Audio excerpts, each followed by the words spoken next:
آقا چطورین؟ خوبیم. تو خوبی؟ سال نوتون مبارک. سال نو تو هم مبارک. سال خوبی داشته باشین. یه دونه بزنیم سلامتی این که امسال سال توپلی واسه هممون باشه و همه خانواده و اینجا دیگه همش بزنیم علیا. تو همش بزن، من بدون همش. برای من اصلا نی نذاشته میگه همش بزن. من چجوری همش بزنم؟ راست میگی، چرا دو تا نی گذاشتی؟ دو تا نی بیشتر نداریم باید بزن. چون کلا استفاده ای از نی نداریم. آره، بعد مسئله اینه که من همیشه کوکتل یا رنگ درست میکنم، بعد اینجا الان می‌خواستم چند رنگ بشه. ببین چه رنگ خوشگلی آخرش در میاد. بهم میگن آبی اردکی.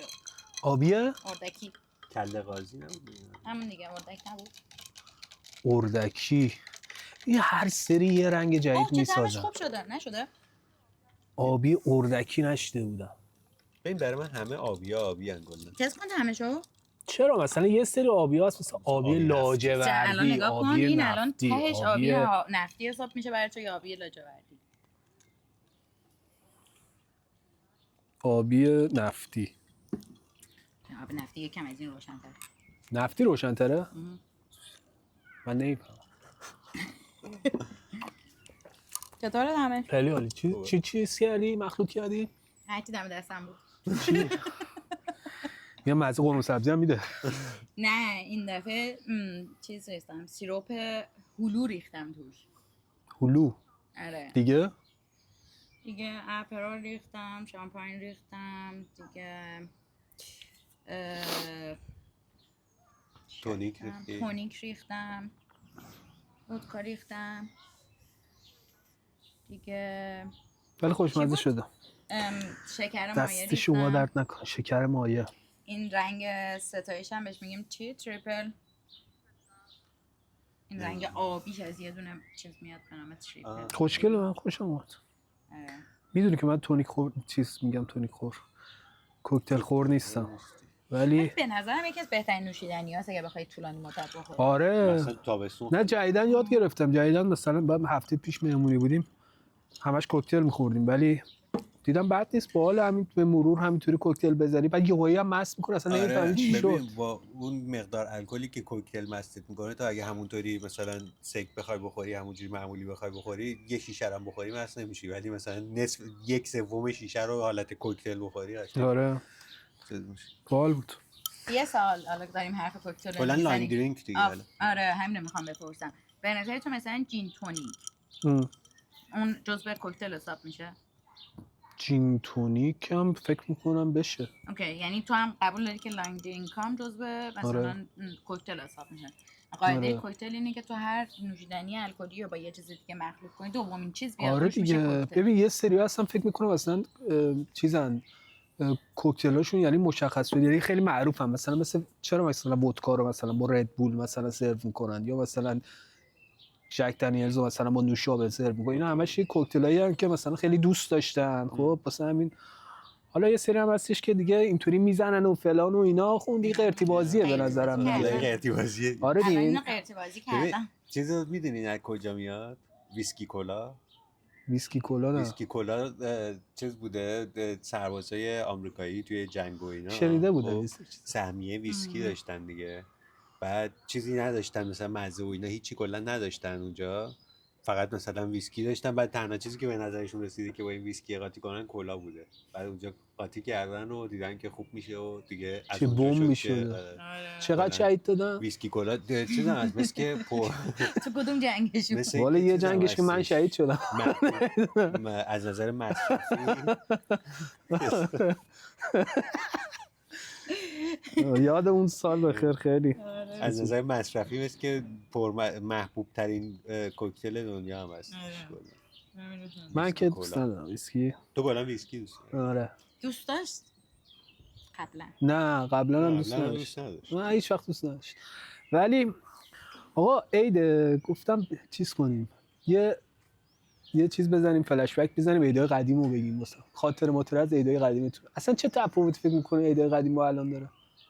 اصلا واسه من میدونی چیه؟ واسه من اصلا هیچ حسی دیگه نه که تو ایران نیستم. من پارسال مثلا همین موقع ایران بودم دیگه بعد از 9 سال مثلا رفتم ایران و مثلا اینا ولی عیده دیگه اون عیدی که قدیم و شوقشو داشتیم و حال میکردیم مثلا از یه ماه قبلش از اول مثلا اسفند همینطوری بوی عید میومد و بعد خیابونا پر، بعد خیابون که راه میرفتی پر مثلا از اونایی که سبزی عید و نمیدونم ماهی و فلان و اینا میفروختن و فلان و اینا. سبزه رو من سبزه خیلی باحال بود دیگه. بعد همین لباس نو خریدن و اصلا این تو خیابون اصلا ملت شور و شوق داشتن. الان حالا درسته یه ذره اقتصادیه ولی دیگه اون شوق قدیم رو دیگه فکر میکنم کسی نداره. به نظرم همش نمی‌دونم. اقتصادیه. بعد یه چیز دیگه ای که به نظر من هستش، خب مثلا تو نزدیک عید ما که میشه اینجا میری تمام مغازه‌ها گل آوردن، بنفشه آوردن، سنبل آوردن، حتی سبزه هم هستش. دیدی حتی تو دقیقاً امسال ظرف مار گذاشته بودن، سبزه کاشته بودن توش و اینا. ولی خب شاید به خاطر اینکه ما اینجا اونجوری تعطیلی نداریم، اونقدر ایرانی نیست. نه میگم من پارسالم ایران بودم ولی دیگه اون خب نه برای خودش داره میگم به خاطر اینه که مثلا الان برای خود بقیه هم ندارن، بقیه هم دیگه اون سوال قبل رو ندارن. این من بعضی اوقات آدمای زیادی شنیدم اینو. بعضی اوقات فکر میکنم اون قدیم که ما این حسو داشتیم، یعنی من این حسو داشتم حالا مثال حس میکنم به خاطر اینکه بچه بودم این حسو، یعنی دنیای بچگی رنگیه دیگه. هر چی بزرگتر میشی مشکلاتت بیشتر میشه و اینا، یه ذره دنیات خاکستری‌تر میشه، این چیزا یه ذره اولویتات تغییر میکنه. مثلا اون موقع عیدو خیلی دوست داشتی به خاطر تعطیلیش، به خاطر شوق لباس خرید عیدی گرفتن اینا شده شه. الان دیگه اینا باید عیدی بدی، نمیدونم این کارا رو بکنی واسه همین یه ذره چیز شده، یه ذره فکر می‌کنم هستش. آره همون سن و سال هم هستش دیگه. حالا سنمون کمتر بود، مثلا بچهای فامیل رو میدیدیم، نمیدونم 2 هفته تعطیل مدرسه نریم. آره این پیکای نوروزی من هیچ وقت حل نکردم هیچ وقت. یعنی شاید یکی دو تا صفحش مثلا واسه نقاشیش رنگ می‌کردن مثلا اونا. آره به خدا من هیچ وقت مدرسه مثلا اجباری نبود بیشتر وقتا. جدا یا میدادم بقیه واسم پر می‌کردم. من اصلا کلا زیاد تو گیر و داد درس و اینا که نبودم مثلا. این چیزا واسه مثلا عذاب. ما می‌دونی چیکار می‌کردیم؟ هفته آخر مدرسه‌ها که یادت تقلق بود دیگه. همون هفته آخر معمولا هم یه هفته قبل از عید پیکا رو میدادن دیگه. منتها درس مثلا میگفتن که نباید قبل از عید حل کنیم، ولی ما میشستیم اون هفته آخر که تقلقم بود همون تو مدرسه و بچه‌ها حل می‌کردیم که دیگه تو عید دخل نمی‌تونست. اینا خیلی این کارا رو می‌کردن. آره من یادم داشتم اینا فکر کنم این کارو می‌کردن. ولی حالا جدا از تمام اینا اصلا قدیم نمیدونم سفره‌ای که مینداختن مثلا قشنگ‌تر بود. یعنی همین من دارم میگم با بزرگا نمیدونم اصلا دیگه الان هیچ اونطوری که مثلا خانواده‌ها دور هم جمع می‌شدن، خب شاید به خاطر تغییر نسله که دیگه اصلا اونطوری هم نیستش که اونقدر مثلا با همدیگه خانواده‌ها همش دور همدیگه جمع بشن و این مراسم‌ها رو با همدیگه جشن بگیرن. الان خیلی کم پیش میاد، خانواده‌های کمی هستش که هنوزم اینطوریان.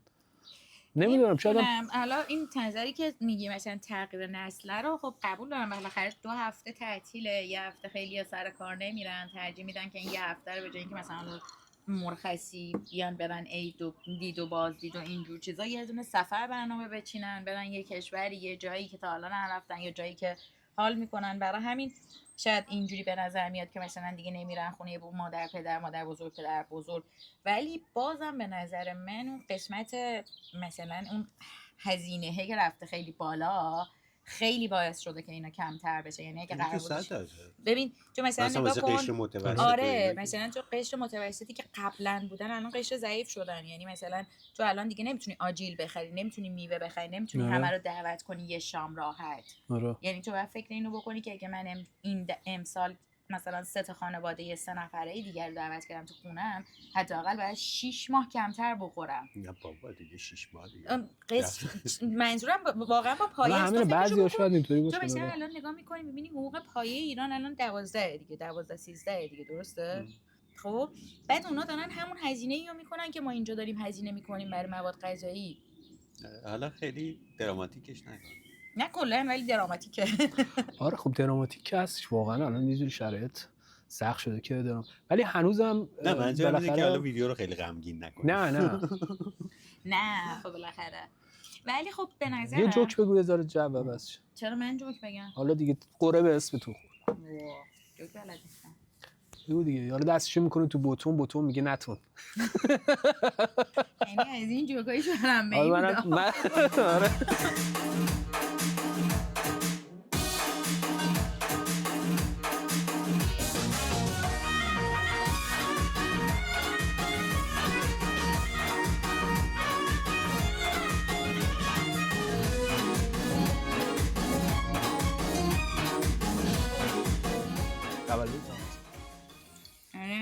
قشنگ این تولد عید شما مبارک شامل من میشه. آره چقدر خوبه، ولی واسه بقیه خوبه که تولد تو عیده. از دید بعدی آره همه رو با هم خیلی دیگه میدن. بده. یعنی من دید تو بده، از همیشه دید بقیه ناراحت خوبه. بودم برای این موضوع، چون ملت هر دوتا رو یکی میکردم من. خیلی خوبه اصلا دیگه. بد بود، خیلی بد بود. یه مشکل دیگه هم که داره اینه که همه سرگرم عید بودن. مثلا بچه بودم همه یادشون میرفت من چندم عیدم. چندم عیدی حالا؟ همون چندم؟ عیدم. هفتم عیده؟ هفتم عید از قدیم میگفتن خوب نیست. اگه هشتم بودی مثلا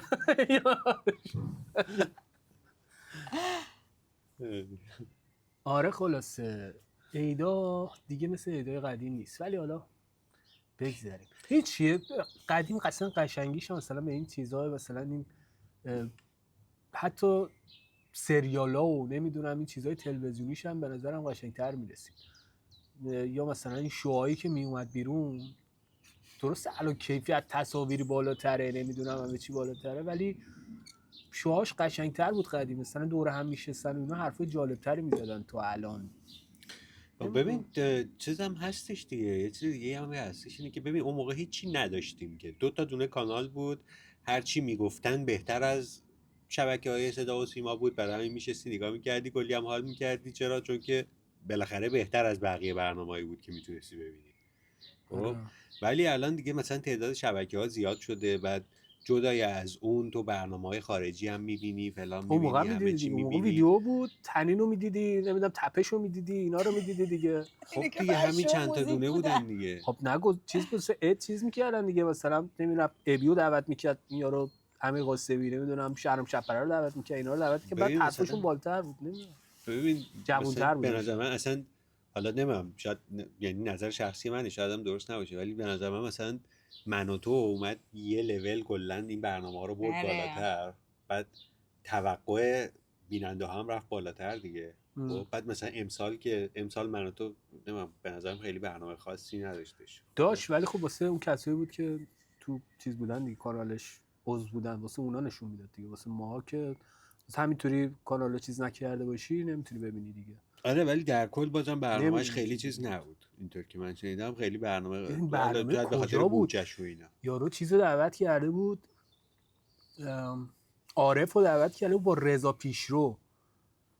من یه تیکش رو دیدم. آره رضا پیشرو بود، عارف بود، حسین تویی بود، یه 2-3 نفر دیگه هم بوده من نمیشناختم از خواننده جدیدا بودن. عارف اون وسط چیکار می‌کرد؟ یارو فکر کنم مثلا این یارو رضا پیشرو داشته رپ میخونده، بعد عارف اون وسط مثلا بنده خدا هنگ کرده، مثلا این چی داره میگه اصلا بابا. اینا اصلا دعوت کردن مهمون به هم دیگه همخونی نداشت. یارو مثلا نه وایساد یه چیزی رو داری یادت میره، عید مال یه دونه قشر و مال یه دونه چیز نشته باشه، ولی تو مهمونایی که داری دعوت می‌کنی باید باشه، ولی تو باید حداقلش این باشه که 2 تا از این چی میگن نسل‌های مختلف رو بتونی ساپورت کنی. خب الان رپ خیلی محبوبه. نه ساپورت کردن آره، ولی میتونی تو تایم برنامه یه جوری بخش بندی کنی که اینا 2 تا مثلا با هم دیگه. آخه واقعا وقتی خب مثلا عارف حرف میزد، کتابی حرف میزد، مثلا رضا پیشرو عمرن نمیتونست 2 تا کلمه میخواست بگه توپق میزد. خب بزنه همینو دیگه حالشه. نه قشنگی، چون من نمیگم قشنگی یا زشته، اصلا نظری نمیدم. من دارم میگم که این که توی یک کات چند تا نسل مختلف رو ببینی که دوست دارن اتفاقا جالبه برام. به چند تا نسل مختلف میتونه مثلا یه نفر از همون نسل جدید مثلا حالا همون پاپ و اینا باشه، باز خیلی فرق میکنه تا اینکه مثلا این پیشرو که میگی مثلا اومده باشه اونجا که بخواد مثلا اونجا رپ بخونه. بعد البته خب مسئله همینه، مسئله اینه که الان توی نسل جدید رپ خیلی بیشتر از پاپ محبوبه. آره. اگر بخوای به این باشی که اوکی به این بخوره، خب یعنی اینکه تو چیزی که دوست داری رو میذاری، چیزی که ملت دوست دارن رو نمیذاری. چون منم قدیمی ام واسه همین شاید از دید من اینطوریه، ولی جدیدا فکر میکنم آره دوست داشته باشه. البته رضا پیشرو رو که خیلی دوست دارم فکر میکنم. نه اصلا صحبت این که کی بده و کی خوبه که نیستش، که این که کی خوبه و اینا اون که هیچی. ولی منظورم اینه که ببین مثلا تو فرض کن تو مثلا عارفو دوست داری ولی رپ دوست نداری، خب بعد داری اون برنامه رو میبینی، خب مسلما یه جایش میزنی بره دیگه. خب نه دیگه، یه جای دیگه که تو فکرشو بکن وقتی تو نشستی مثلا با 90 یا با یه جوونی، خب مسلما دوتاتون نمیتونین نظر همدیگه داشته باشین که یه شبکه فقط عارف باشه یه شبکه فقط رپ باشه. حالا توی یه برنامه دوتاش هست، برای همین تو اون قسمتایی که مثلا عارفه دوست داری نگاه میکنه، اونی که رپ دوست داره اون قسمتایی که مثلا پیشرو داره میخونه، ولی باعث میشه که دوتاتون کنار هم بشین یه برنامه رو ببینیم. آره اینم از این بودم میشه بهش نگاه کرد. آره ولی قدیم قشنگ‌تر بود دیگه. یه خاطره از قدیم بگو که عیدای قدیم چیکار می‌کردی اصلا، چجوری بود واسه تو؟ باورت میشه چند روز پیش داشتم فکر می‌کردم به اینکه یه خاطره یه مثلا خیلی خاص و خوب و باحالی مثلا از عید یادم بیاد، هیچ یادم نمیاد. مگه میشه؟ نه اینکه نداشته باشم و یادم نیست. اصولا عیدا کجا خونه خودتون بودین یا مثلا جای خاصی میرفتین؟ ببین بعضی وقتا مثلا یعنی منظور اینه که خونه خودمون، منظور مسافرت و اینا. آره دیگه. خب مسافرت و اینا هم میرفتیم. دوستای بابا مثلا بودن اردبیل بودن، اصفهان بودن و اینا. بعضی وقتا عیدا مثلا حالا یا ما میرفتیم یکی از این شهرها یا اونا مثلا میومدن. جای خاصی بود مثلا؟ بعضی وقتا شمال مثلا میرفتیم. جای خاصی بود حال کنی مثلا خیلی دوست داشته باشی میرفتین اونجا حال میکردی؟ بیشتر حال میکردی نسبت به جای دیگه؟ من جواب بدم. اون مثلا تو میگی تبریز بود، شمال بود، فلان و اینا. حالا یه جایی بود که مثلا وقتی میرفتی اونجا کلی ذوق می‌کردی، گفتی الان اینجا خیلی بهم خوش میگذره. حالا به خاطر خوش میگذشت به من. مسافرت هر جا میرفتیم خوش میگذشت. آره مثلا مسافرت مثال دارم میگم، مثلا واسه من چون مثلا پسر عموام بودن و فلان و اینا مثلا شمال میرفتم خیلی حال میکردم، ولی اگه همون مثلا عیدو میرفتیم مثلا اصفهان انقدر حال نمیکردم، چون من اون کارهایی که میتونستم مثلا با پسر عموام و فامیلام و مثلا اینا بکنم دیگه نمیتونستم اصفهان انجام بدم. خب فقط به خاطر فامیلاتون بود دیگه. آره دیگه. خب ما که جای فامیل اونطوری نداشتیم که مثلا دوستای بابا تو اینا بچهای مثلا چیز نداشتن؟ بچه همسن من که نداشتم، ولی در کل همین دوره همیه خودش خیلی خوش میگذشت، چون جو صمیمی بود، بگو بخند فلان. میدونی چی میگم؟ تو چی؟ من بچه‌تر بودم خب خونه خالم جنوب خیلی خوش میگذشت. اصلا جنوب یه چیز دیگه است. آره ولی نه، بعد بزرگتر شدم تهران از همه جا بیشتر حال میداد. چرا؟ چون خالی بود. آره تهران خیلی خلوت بود. خیلی خلوت بود. یعنی مثلا حساب کن من واقعا باورم نمیشد خیلی سال بود نبودیم، بعد یه دفعه مثلا بزرگ شده بودم اینا، بعد مثلا دانشگاه اینا میرفتم، یه دفعه مثلا تصمیم گرفته بودیم بمونیم، البته که مامانم رفته بود، ولی خب یه دفعه تهران خیلی خلوت بود، بعد خیلی خوب بود، اصلا باورم نمیشد. عید باید بری جای شلوغ بتره کنی بزنی برقص اینا. ببین من جنوبم بودم، شمالم بودم، شهرهای مختلف بودم، خب ولی مسئله اینه که آره اگر فامیل و دوست آشنای خوب داشته باشی بهت خوش بگذره، آره، ولی بازم خیلی خیلی بعضی مواقع اذیت کننده بود. مثلا ما یه سال راستش میرفتیم شمال، ما 12 ساعت دم جاده رو بسته بودن. ما هر سال آره نه منظورم اینه که ما همیشه زودتر یا دیرتر میرفتیم که به اون نخوریم. فکر کن 12 ساعت تو باید وای میسادی که الان جاده باز میشه، الان جاده باز میشه، هی میگفتن نیم ساعت دیگه، یه ساعت دیگه، اینجوری میگن دیگه، نمیگن که تا فردا صبح. قبلا نمیگفتن اینجوری. بعد خب چه کاریه؟ من تمام مدتی که شمال بودیم خستگی این 12 ساعتی که بیدار بودم داشتم.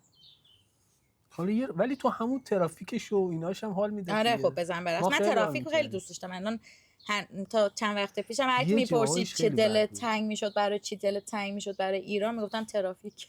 آخ من یادم نمیاد یه بار داشتم از شمال برمیگشتم، این قبل از 13 بود یا بعد از 13 بود، بابا موقع یه ماشین داشت چیز بودش، اون لادا یه لادا داشت. خب بعد نمیدونم اون روز اون سری نه لادای نبود، فکر کنم اون آردیه بود، نمیدونم والا چی بود دقیقا یادم نمیاد، ولی برگشتنی ماشین دندش خراب شد، گیربکسش خراب شده بود، دنده جا نمیرفت. اول جاده این اتفاق افتاد، بردیمش تعمیرگاه، یارو درستش کرد، یعنی دنده ها تا حدودی جا میرفت. یه ذره که از جاده اومدیم جلوتر نرسیده، مثلا از سمت چالوس که اومدیم 20 کیلومتر 30 کیلومتر از چالوس که رد شدیم به سمت حالا تهران دوباره خراب شد. ببین من کل جاده چالوس رو با دنده 1 اومدم. ببین وقتی می‌خواستی بزنی 2، وقتی کلاج رو میگرفتیم می‌خواستی رو نمیخورد. بعد منم ترافیکم بود، این ماشینای پشت سرم هم حالا مثلا بعضی اوقات که راهوا میشد می‌خواستم برم بوق می‌زنم، من نمیتونستم بیشتر از 1 برم، زور چپونی می‌کردم 2، بعد 3 قرش میداد، بعد منم اعصابم خورد. ببین اون روز انقدر به خودم، به هر کی جلوم بود، به هر کی عقبم بود، نمیدونم چپ و راست انقدر فوش دادم. خدا ازم بگذره. بنده خدا که از تو فوش خورده. ولی واقعا زجرآور بود. فکر کنم اون راه ما یه راه چند ساعت 3 ساعت رو تقریبا ما فکر کنم 9 ساعت با دنده 1، 9 ساعت 10 ساعت با دنده 1 من اون راه اومدم و واقعا دیوونه شدم. یکی از بدترین برگشتام بودن. من عاشق جاده چالوسم ولی اون سفر واسه من برگشتش خیلی اصلا مکافات بودش، واقعا مکافات بود. ولی خیلی ناراحت شدم از اینکه سال پیش رفتم جاده چالوس رو دیدم اونقدر خراب شده. خود جاده خراب شده، یعنی قرار پهنش کنن. ببین از وقتی که ببین شاید اون کسی که تو ایران باشن خب مثلا میرن هر از گاهی در سال مثلا 3 بار 4 بار اینا میرن، زیاد تفاوت رو حس نکنن. ولی منی که مثلا 9 سال نرفته بودم، وقتی بعد 9 سال رفتم تو اون جاده چالوس رانندگی کردم، قشنگ میبینید جاده رو انگار داشتم به یکی بچه‌ها گفتم شده مال رو، اصلا دیگه جاده ماشین رو نیست. یعنی آره انگار کف زمین مثلا آسفالت. ببین اصلا دیگه نرسیدن، یا وقتی اون اتوبان رو زدن و اینا خب دیگه به جاده نرسیدم. بعد توش انقدر رستوران الکی زدن، اون رستوران قدیمی که باید باشه، اون فاز سنتی و اینا که بودش دیگه مثلا اونطوری نیست، مدرن شده. آره. یعنی میری پاستا گیر میاری تو جاده شما، قهوه و اینا گیر میری، پاستا رو نمیدونم. نه قهوه بابا الان دیگه من اصلا واقعا فر خوردم وقتی رفتم اونجا تو ایران نگاه کردم، دیدم سر هر کوچه یه دونه چیزه، یه دونه مثلا کافی شاپ که نه، یه دونه فقط مختص قهوه فروشیه. یعنی یه جا هست قهوه میفروشن، یه جا هست قهوه آسیاب میکنن، یه جا هست نمیدونم قهوه تو گو میدن به هر یا بوتیکه یا قهوه، یکی از این دوتاست. و قهوه که داشتن خیلی خوب بود، من خیلی دوست داشتم این حرکتی که اضافه شده. ولی همه جا رو اینطوری کردن، یعنی همون شمالم که من میرفتیم رامسر، میرفتیم جاده جواهردار که میرفتیم بالا، اصلا جاده جواهردار من دیدم بغض کردم به خدا. با اون من عاشق این یارو رستوران که نه، در واقع این دکه‌های بغل جاده بودم که سنتی بود، نمیدونم از این لباسای محلی آویزون میکرد، دل و جیگر مثلا بوش همه جا رو پیچونده بود اینا. ولی الان دیگه نه، الان دیگه اینقدر پیچیده بود. حالا دیگه تو جاده شمال الان پیچیده. ای بابا خود جاده تو پیچ و خم مونده بود. آخه من یه لحظه خودم موندم. گفتم یعنی چی بوش همه جا رو پیچونده بود، یعنی چی؟ بعد فهمیدم که اشتباه پیچ کرده بود، پیچونده بود. قسم سوتی گرفتن نبود. نه جدی. ولی تلاش تو کردی نگیری، ولی حالم گرفته شد واسه اون دیگه. اون چیزای یه سری چیزا دیگه بر نمیگرده دیگه. من میدونم تو کدوم شهر می‌خواستی بری تو ایران ولی نتونستی بری، این دفعه که رفته بودی خیلی دلت می‌خواست بره. تو کدوم شهر رو می‌خوای بری؟ من کجا رو می‌خواستم برم؟ هرمز می‌خواستی بری، جزیره هرمز. من کدوم شهر می‌خواستم برم؟ آره کدوم، اگه بری ایران الان بهت بگم فقط یه جا میتونی بری ببینی و درگردی، کجا میری؟ بجز کرج یا بجز کرج و خانواده تنها جایی که الان واقعا دلت میخواد اگه قرار باشه آخرین باری باشه که بری ایران، همون یه شهر رو ببینی و بیای بیرون. حالا شیراز و اطرافشو. نه شیراز و اطراف نداریم، یه جا دیگه. جزو شیراز دیگه. نه شیراز و اینا رو که رفتی فکر کنم. آره رفتم، ولی خب جایی که نرفته اگه باشی یه جایی دوست داشته باشم برم، جایی که نرفته باشی. جنوب نرفتم. هیچ جای جنوب همین نرفته اصلا نمیدونه چه واقعا جنوب محشره. جنوب همه جاش محشره، یعنی یه جایی داره که اصلا، یعنی تو کردستان رفتی بیون حرفت؟ آره من بیشتر جای ایران رو رفتم به جز جنوب. سیستان بلوچستان هم رفتی؟ سیستان بلوچستان اصلا اونجا کار می‌کردم. کرمان هم رفتی؟ کرمان، سیستان بلوچستان. من فکر کنم فقط سیستان بلوچستان و فقط چابهارشو دیدم. بعد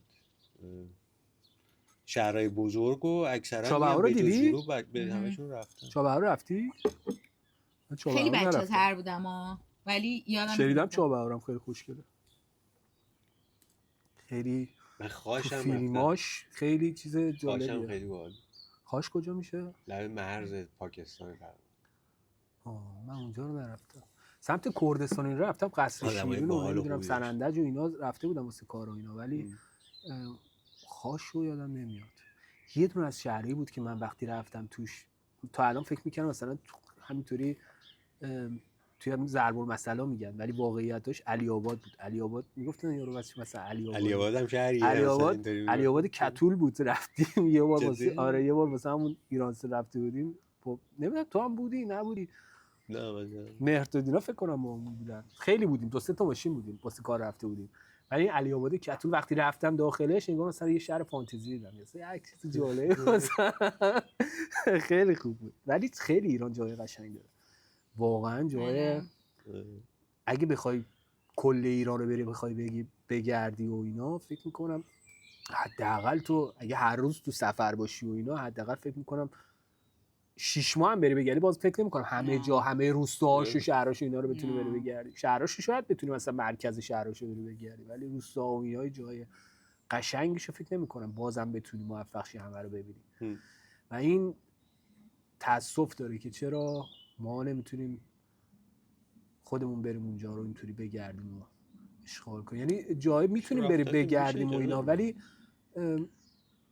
اینکه حفاظت نمیشه از این جاها دیگه. یعنی مثلا اگه بریم یه جایی و فیلم بگیری بعد مثلا تبلیغشو کنیم اینا، بعد مسافر که میره تموم میکنه دیگه اون جای. فقط از چیزا دیگه مقصر خودمونیم دیگه توی آره این مسائل مقصر که یه ذره نمیدونم، فکر میکنم نسل ولی عوض شه داره که عوض میشه. یه ذره فکر میکنم اوضاع فکر میکنم بهتر میشه. یعنی اصلا از چند روز پیش دوباره عوض شد. آگاهیشون بیشتره نسبت به ماها، آگاهیشون نسبت به همه چی بیشتر از ماست. اصلا بذار همین رو بگید، نسل جدید اصلا چه فرقی اون نسل قدیم کرده؟ خوبتر شده بدتر شده؟ مسلما خیلی چیزای مثبت دیگه بیشتر از ما داره. مثلا تو فکرشو بکن اونا با اینترنت دارن بزرگ میشن، با اینکه با دنیای دیگه در ارتباط باشن، با اینکه بدونن اصلا دنیا داره چی میگذره، چه جوری میتونن زندگیشون رو تغییر بدن، چه جوری میتونن به آرزوهایی که میخوان برسن، حتی اگه توی کشور مثل ایران به دنیا اومده باشن. تو موافق این هستی یا نظرت تو نپرسید ولی نگفتی؟ تو چجوریه؟ یعنی ماها نسلی بودیم که مثلا قدیم و اون احترامه رو تو خانواده و اینا رو دیده بودیم.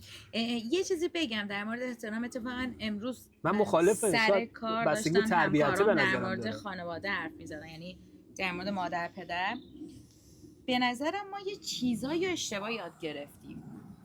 امروز همکار من داشت میگفتش که 4 تا برادر یه خواهر و اینکه مامان باباشون خیلی آلمانی ان، کاملا آلمانی ان. یعنی برعکس اینی که شما فکر می‌کنید هر هفته 4 تا برادر خواهر آخر هفته ها با مادر پدر تقریبا سعی میکنن باشن اکثرشون. حالا اگر چند تاشون هم نبودن حتما یکی دو تاشون باشن. هفته یه بار خواهرشون میره مثلا مامان بابا سن بالان، بعد همومشون میده، خریدشون رو میکنه. بعد مثلا حالا خانمای دیگه یا داداشای دیگه، خانمای داداشا میرن تو طول هفته بازم خرید و اینا میکنن براشون. بعد داشت میگفتش که خیلی عصبانی شده بودن چون که وقتی که دارن حرف میزنن مادر پدرشون باهاشون خیلی توقع داشتن. مثلا چرا نمیاین، چرا الان میخواید تعطیلات بری مرخصی بری، مثلا چرا نمیای ما رو ببری، یا مثلا فلان کار نکرد یا اینا. بعد داشت میگفتش که خب هممون بچه داریم، زن داریم زندگیمون رو میکنیم، ولی روی برنامه‌ای هم داریم که برای مامان بابامون باشیم و به نظرم این قابل قبول نیست از نظر یه مادر پدر که بیان به بچت بگن که تو الان مرخصی گرفتی پس باید تو بیایی به من سر بزنی یا با من مثلا باشی. خب یعنی اینکه اینی که من میگم اشتباه فهمیدیم و الان نظر منه، نظر کاملا شخصی منه، اینه که ما همه چی و حتی من نمیگم همه والدین بدن یا همه خوبن، ولی هر آدم یه خودخواهیایی داره. خب هر کی هم میره سنش بالاتر مسلما اینا تغییراتیه که تو همه پیش میاد. خودخواه‌تر میشن، ترسوتر میشن، ضعیف‌تر میشن اینا. و اینکه ما همه اینا رو به احترام میشناسیم. تو به عنوان یه بچه به خودت جرئت نمیدی، حتی اگر مثلا بدونی که مادر پدرت مثلا، حالا چرا جرئت میدیم، بالاخره هممون بحث میکنیم، هممون صحبت میکنیم، جواب میدیم، مخصوصا الان فکر میکنم نسل‌های الان ما یا مثلا بعد از ما خیلی بیشتر. ولی به نظرم این که تو میگی بی احترامی کردی به مادر پدرت، نه من کی گفتم؟ نه منظورم تو نیستی، کلی دارم میگم. این یه چیز اشتباهیه که مثلا من اگر الان جواب مامانمو بدم بگم که نه من مامان نظر تو مخالفم، من الان مثلا وقت ندارم دارم کار میکنم، بعد خودم پیش خودم احساس گناه میکنم نه مامانمه منظور من احترامشو نگه دار. منظور من ببین اون جمعای خانوادگی بود که چجوری خانواده میتونه پشت هم دیگه وایسن و اینا. الان کمتر شده اونا، یعنی هر چقدر نسلم عوض میشه، هر چقدر میریم جلوتر دیگه اون حمایت دیگه نیست. حالا میگم بازم برمیگردیم به یه سری چیزای اقتصادی که ملت دیگه وقت اینو ندارن که با هم دیگه مثلا خوش بگذرونن یا مثلا به هم دیگه مهمونی بگیرن، هم دیگه رو دعوت کنن. ولی یه سریش هم هستش دیگه قدیم مثلا، حالا بازم میگم من دید من اینطوریه، ولی فکر میکنم یه سری چیزا محبت‌ها بیشتر بود. ببین یه سری چیزاش قشنگه، مثلا این که تو به الان بچه هم اجازه میده که نظرشو بگه، این خیلی قشنگه. آره چون قشنگه. ما همیشه این عقده شده بود تو اون، مثلا اینکه بیایم نظرمون رو هیچ کی حساب نمی‌کرد اصلا ما رو، که مثلا تا 17 سالگی تا 20 سالگی هم باور کن 40 سال 50 سال هم آره. بچه حساب نه خب نمیشه. نه بچه حساب شدنش، نه نظر تو اصلا حساب نمی‌کردن. کم و بیش بود خانواده‌هایی که مثلا نظر بچه رو حساب می‌کردن، ولی اکثرا مثلا دو تا بزرگتر حرف می‌زدن 100% اونا درست میگفتن و تو هیچی بارت نبود. ولی الان نه، الان دیگه بچه‌ها حق اظهار نظر دارن، حرف بچه‌ها میزنن. از پدر مادرشون بیشتر آره میدونن و اون موقع هم شاید پدر میدونستن مادرم ولی قبول اجازه دارن. رو نمیدادن که مثلا تو بخوای اینطوری اظهار نظر کنی یا مثلا بخوای چیزی رو بگی. خب نه الان چون پدر مادر قبول دارن که بچه‌ها بیشتر از اونا میدونن. قبلا نداشتن. این اومدن تکنولوژی اینش خوب شد، دیدن چیزهای مختلف از جامعه‌های مختلف، از فرهنگ‌های مختلف، که باعث شد اینا یه سریاشون رو، حالا چیزای بعدم داره که مثلا دیدن، حالا بعداً سر این یه برنامه درست می‌کنیم درباره این چیزای بد و خوب تکنولوژی صحبت می‌کنیم. ولی الان بحث اون نیست، بحث اینه که واقعاً تو خانواده‌ها ماها یه سری چیزا رو دیدیم، به نظر من نسل جدید هیچ وقت دیگه نمیتونه اینا رو ببینه. یعنی اون سفره‌های قدیم مثلا 40-50 نفر میشستن دورش و مثلا غذاهای مثلا چیز رو زمین میشستن و انقدر محبت بود و صمیمیت بود و اینا رو، من فکر میکنم الان دیگه همچین بچهای جدید همچین چیزی حس نمیکنن. حالا نمیدونم، شاید هم واقعا نظر من یه چیز بگم، به نظرم یه ذره حالا یه دید دیگه بهش بده رضا. این 40-50 نفر که میشستن سر سفره همه صادق نبودن. الان هر کی با هر کی رفت آمد میکنه، به نظرم رو صداقت بیشتریه. تو داری نداری هم یکی با رفت آمد بکنه، یعنی اینکه صداقت این که با تو میخواد باشه. من برعکسشو فکر میکنم. نمیدونم ولی من اینو میگم مثلا. نه ببین قبلا اینجوری بودش که رو حساب احترام گذاشتن میرفتن به یه سری فامیل و اینا سر میزدن. آره. خب ولی الان دیگه مثلا طرف میگه که آقا من حال نمیکنم مثلا نمیام. میدونی منظورم چیه؟ مثلا فرض کن مثال میگم، حالا اصلا هیچ چیزی ندارم، شوهرعمه دختر خاله بابات مثلا میرفتیم خونش مثلا رو حساب احترام بزرگتره بریم عید دیدنی مثلا. نه خب اینا رو که منظورم، بعد اون موقع هم همش اینطوری بود که بچه‌ها هم با خودشون برمی داشتن میبردن دیگه، اکثرا بچه‌ها هم با خودشون میبردن. ولی الان مثلا دیگه نهایتش اگه پدر مادرم بخوان احترام بذارن دیگه بچه نمیره میگه من بیام اونجا چیکار کنم مثلا. در همین میگم صداقت بیشتر شده، چون که حداقلش اینه که بچه دیگه برای خودش احترام قائل، صادقه. آقا نمیخوام الان حال نمیکنم. میگی حالا بچه‌ها رو ولش کن، ولی اینی که طوری میگی نمیرن دیگه، خب قدیما رفتنش باعث میشد که یه سری آدما از مشکلای همدیگه با خبر بشن، یه سری آدما کمک کنن به هم. حتی اگه تو با اون آدم حال نمی‌کردی، وقتی میدیدی اون مشکل داره سعی می‌کردی بهش کمک کنی. وقتی ارتباطه نباشه، یعنی الان دیگه اون دید و بازدیده نیست انقدر، مگه که سال یه بار هم دیگه رو ببینن و هیچ کی از مشکل اون یکی خبردار نیست. و اگه مثلا من نمیام به تو سر بزنم، تو فکر می‌کنی اصلا چقدر مثلا رضا بی معرفته، ولی نمیدونی رضا چه مشکلایی مثلا پشتش هستش که نیومده. و در کنار این هم خودشون انقدر مشکلات دارن که دیگه اگه مشکلات بقیه رو بفهمن، خودشون انقدر مشکلات دارن که نمیتونن مشکلات بقیه رو بگم. تو نگاه کن مثلا بعده که هر راهی که میریم آخرش میرسه به این به اقتصاد و به این قشر. حالا شاید هم مثلا اینطوری نیست، ما اینطوری فکر میکنیم ولی هست. و چقدر بده اون، نمیدونم، دوست ندارم. میدونی چیه؟ یعنی من که من می‌دونی؟ دوست داشتم فکر کنم همه هیچ کی دوست نداشته باشه. هیچ کی دوست نداره، ولی یه چیزای جالب بود اگر که مثلا ما اینا رو هم داشتیم تو فرهنگمون، اون چیزایی که ما اینجا یاد گرفتیم. مثلا اینکه ما همیشه وقتی میریم خونه یه نفر توقع داشتیم که طرف برامون غذا بپزه، همه چی رو طرف برامون بذاره جلومون. غذا حتی خیلی از خانواده‌ها این اعتقاد داشتن که یه غذا خیلی کمه و 2 تا 3 تا مدل غذای مختلف باشه. ولی الان مثلا توی آلمان طرف تو رو دعوت میکنه، خب بعد تو روی تعارف میگه خب من چی بیارم، طرف راحت میگه آره غذای خودتو بیار مثلا. نه حالا اون که واسه مهمون دعوت کرده. نه آره، ولی منظورم به اینه که من یارو مثلا شمسی خانم میشه خواستن تو خونه‌اش مثلا باقالی پلو درست میکردش میومد تو خونه، مثلا منگ خانم خونم مثلا آش درست میکرد میومد همه صبح خونه یه جایی اون دیگه بسته شد مهمون بازی، شد چشا همچشمی. درسته؟ من دارم میگم این که اگر این دوباره بیفته بعد خجالت کشیدن نداشته باشه. آقا تو نون پنیر داری، منم نون پنیر دارم، حالا نون تو سس سنگه که نون من نباشه. خب مهم دور هم بودن است دیگه، میدونی؟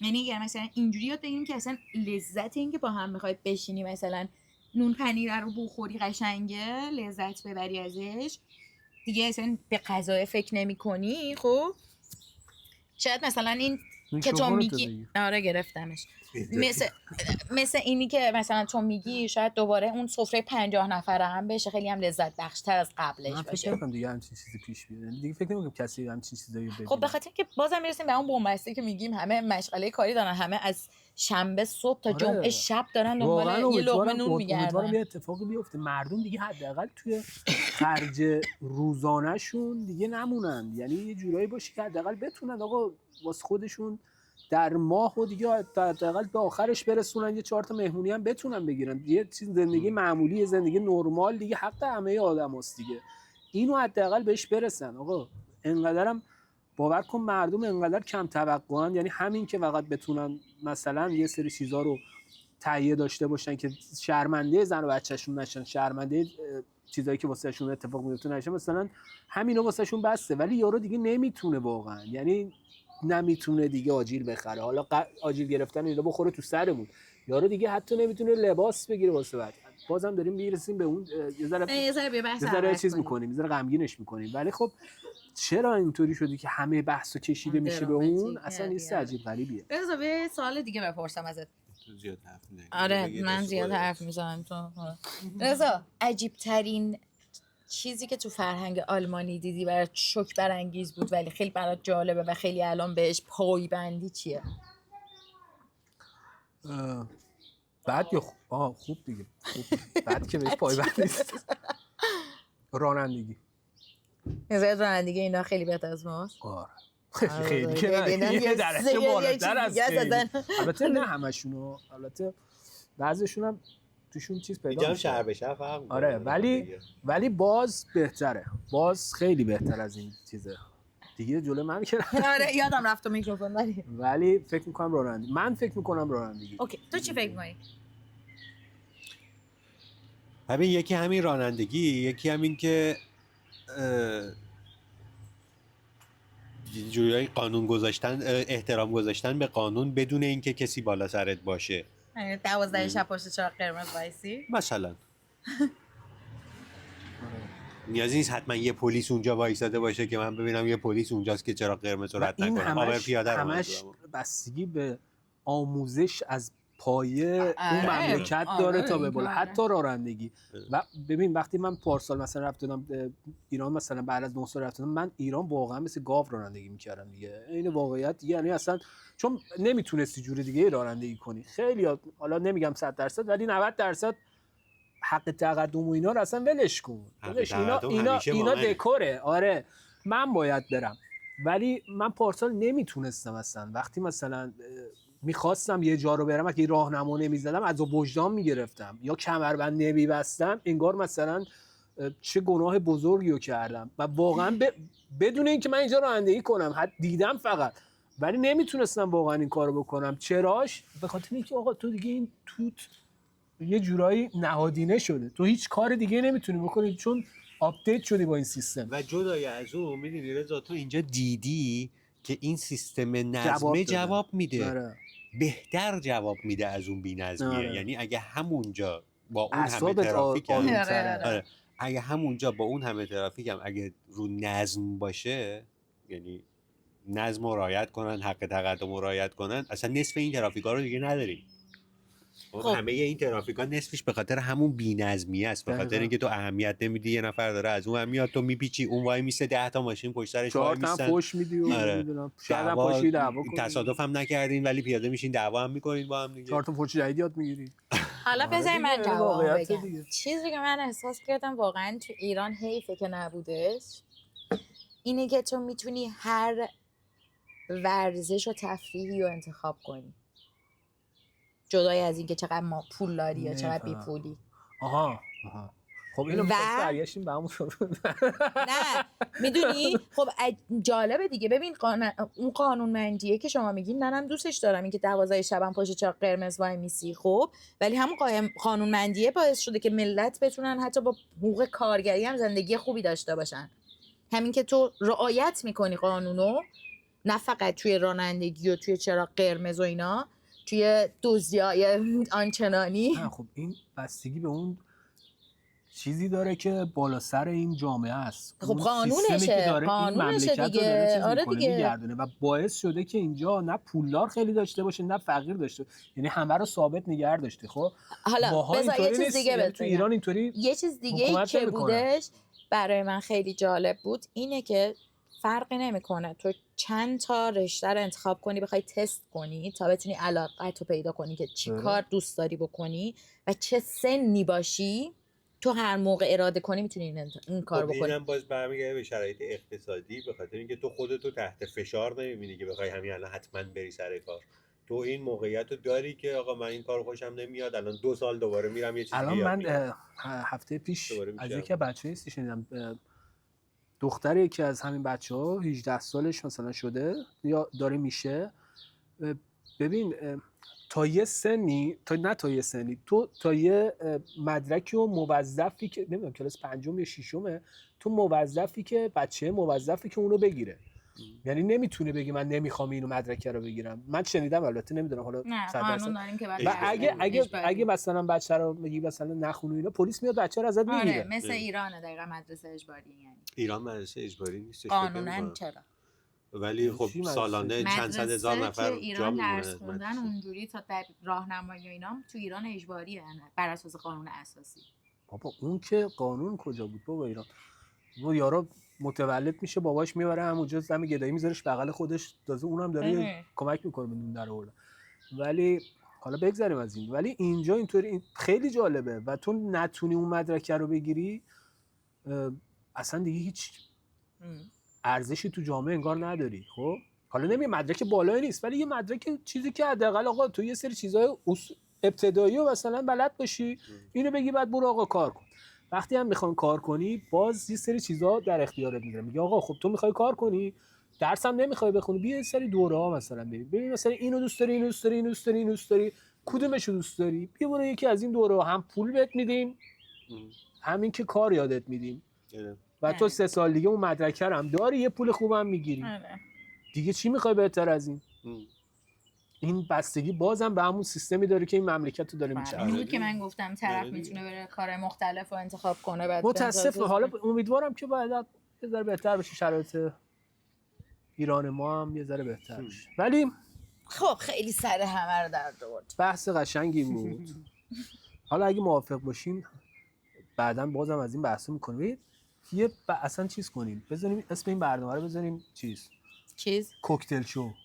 کوکتل شو یعنی هر دفعه من یه کوکتل جدید بیارم یا چی بهش میگم مثلا بذاریم. آره بعد هر کی رسپت کوکتل منم خواست میگم من داوردیه ولی بهتون میدم. آره مثلا کوکتل اون زیر مثلا کامنت کن. هر کی بخواد رسپت این کوکتل رو بدونه یه کامنت بذاره نسیم بفرسته. فقط من خیلی زود بذارم چون دفعه دیگه یادم میره. الان یادم نبود دفعه قبلی چی درست کرده بودم. آره ولی جالب بود. حالا سعی می‌کنم هر از این برنامه بذاریم و طول برنامه هم تا وقتی که کوکتلمون تموم شه. آره دیگه پس واسه باید هنوز ادامه داشته باشه. ولی نه ولی کوکتل جالبی ها. سعی کن به خاطر این برنامه هم شده کوکتلای جدید یاد بگیری حال کنی. فقط مسئله سعی کردن من نیست، باید برم خرید هر دفعه حالشو ندارم. تو بگو خرید ما میریم میکنیم. آقا دمتون گرم، سرتون هم درد آوردیم. حالا ببینیم قسمت بعدی که میشه موضوع اگه دوست دارین درباره‌اش حرف بزنیم. شما که دوست نداریم، ما خودمون درباره همه چی حرف می‌زنیم دیگه. ولی کلاً که دمتون گرم که تماشای عید همتون مبارک. امیدوارم که امسال بهترین اتفاقا واسه همتون بیفته، واسه اون سرزمین میفته و هم سالم باشین. سلامتی خیلی خوب. همه سالم باشین و جیب پر پول. چاکریم. خداحافظ.